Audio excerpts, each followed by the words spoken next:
So would it be fair to say that compliance is something that we do to meet external metrics and security is something that we do from an internal posture? If it's not, then say no.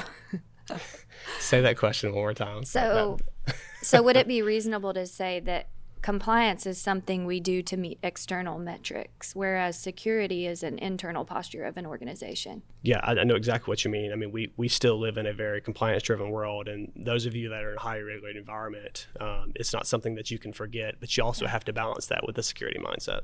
Yeah, that's right. That makes sense. That's very helpful. You know, we've talked a lot about taking a proactive approach around IT security and risk today. In reality, it's really not about if we might be breached, it's when.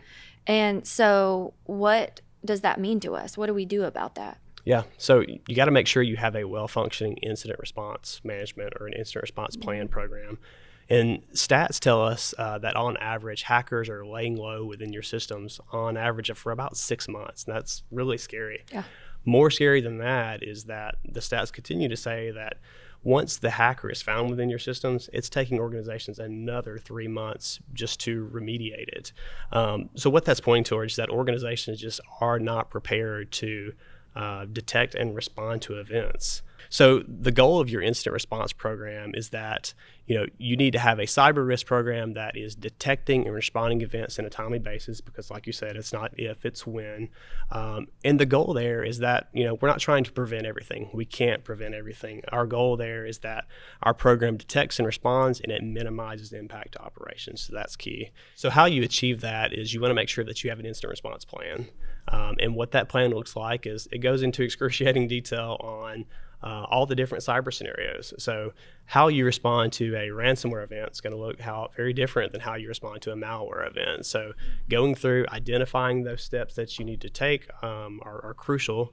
And then you need to take that one step further. It actually needs to be tested. So, at least once a year, getting the leaders of an organization around the table to just kind of go through a scenario and say, okay, we got hit with ransomware and go. And we kind of walk through those steps. And the opportunities we've had to sit in some of those, it's always a lot of light bulb moments come on. It's like, you know what, if that happened, we need another vendor or we need another tool. So those are very enlightening events. So proof of concept, essentially. That's right. That's right. And really proactively thinking through everything that might happen so you're well prepared. That's right. Yeah. Okay, perfect. Yeah. So that's all very good information. I feel like you've built a wonderful foundation for us. You've given us lots to think about.